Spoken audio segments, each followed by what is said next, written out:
Bonjour, chers adeptes de Chimie QC. Aujourd'hui, nous allons découvrir la famille des métaux alcalins et voir pourquoi ils sont si réactifs. Nous allons découvrir aussi ce qui se passe lorsque nous les mettons en contact avec l'eau. Afin de réaliser cette expérience, nous sommes en présence des 4 premiers éléments de cette famille. Plutôt explosifs, n'est-ce pas? Nous sommes donc en possession aujourd'hui de 3, 11, 19 et 37, aussi connus sous leur petit nom par lithium, sodium, potassium et rubidium. La réaction est simple. Nous n'avons besoin que de quelques grammes de chaque élément ainsi que d'un peu d'eau. Nous serons en mesure d'observer la réaction entre les alcalins, qui ont de très petites énergies de première ionisation, ainsi que de l'eau qui est en mesure d'oxyder ces alcalins. En effectuant cette réaction, nous allons obtenir plusieurs produits. En effet, nous allons obtenir un oxyde ainsi qu'une base. Mais l'élément le plus important et probablement le plus spectaculaire sera l'hydrogène. N'est-ce pas, Jeff? Nous allons donc procéder à l'expérience. Nos collaborateurs de l'expérience sont déjà en laboratoire. Nous allons donc aller les rejoindre afin de la réaliser et voir ce que cette petite molécule d'hydrogène va nous permettre d'expérimenter. Venez avec moi.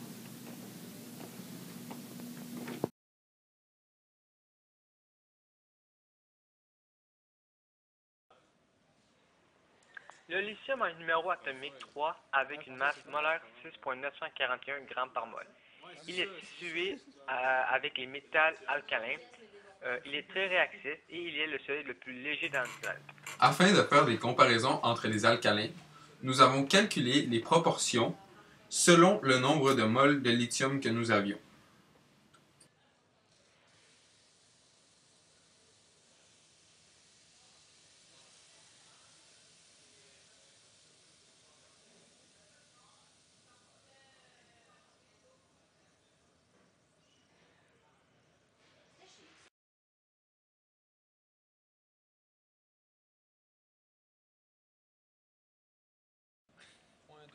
Le sodium a un numéro atomique 11 avec une masse molaire 22,99 g par mol. Il est aussi situé dans les métaux alcalins. On ne le trouve pas dans l'état du corps pur dans la nature, mais il est très abondant sous forme composée, par exemple dans le sel. Il brûle avec une flamme jaune. C'est un métal qui est argenté et mou comme le lithium. Ici, nous avons utilisé près de 70% moins de sodium que de lithium d'après les proportions molaires. Nous pouvons toutefois constater qu'il réagit un peu plus que le lithium.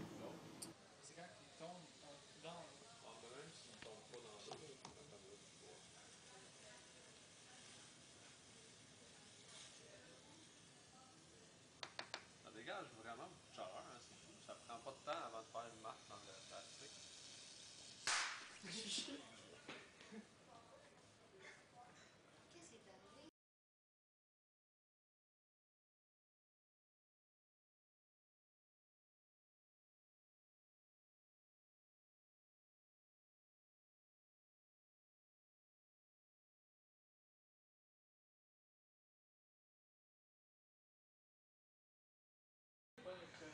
Le rubidium a un numéro atomique 37 avec une masse molaire de 85,47 g par mol.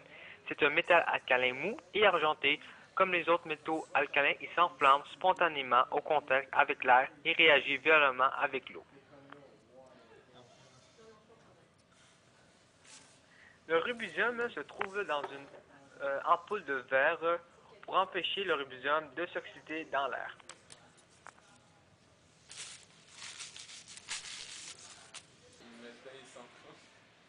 C'est vrai, mais c'est pas cette compagnie-là. Il y a vraiment la même couleur que le potassium.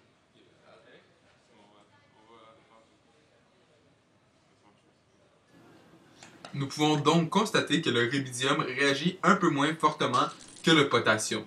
Toutefois, il faut considérer que nous avons utilisé 95% moins de rubidium que de lithium. Il y a à peu près la moitié. Non, mais c'est correct, je trouve, on voit bien.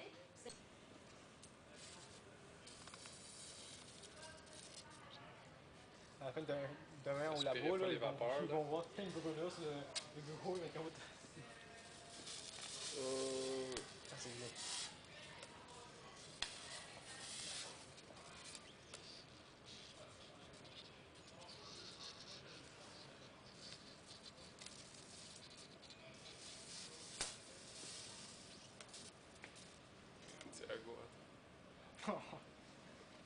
très bien, je pense. Hein?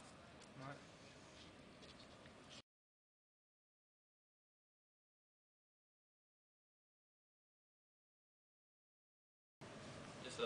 Le potassium est un élément chimique avec un numéro atomique 19. Sa masse molaire est de 39,1 g par mol. C'est un métal alcalin mou d'aspect blanc métallique légèrement bleuté que l'on trouve naturellement lié à d'autres éléments dans l'eau de mer et dans nombreux minéraux. Il s'oxyde rapidement au contact de l'air et est très violent avec l'eau.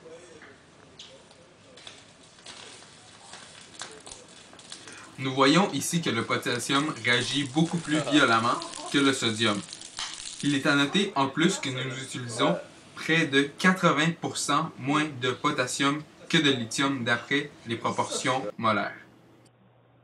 Dans la réaction de l'alcalin avec l'eau, il y a production d'hydrogène. Étant donné que cette réaction est très exothermique, il y a un très grand dégagement d'énergie. À cause de la grande quantité d'énergie dégagée, la température de l'hydrogène libéré augmente considérablement de manière à provoquer sa combustion.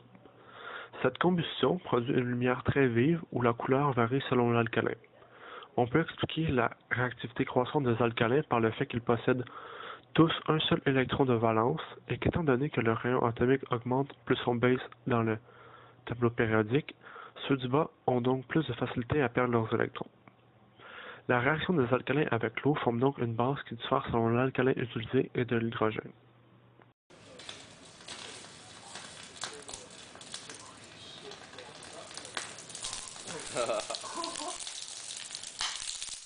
Il est talent, ça, là. Ça, c'était bon. Là. Quelle expérience incroyable, n'est-ce pas? Nous avons donc vu ce que les alcalins sont en mesure de faire lorsqu'ils réagissent avec l'eau. C'était tout pour cette expérience, malheureusement, mais nous en aurons d'autres pour vous prochainement. Ne vous inquiétez pas. Et n'oubliez pas de vous abonner à notre chaîne Chimie QC. À la prochaine.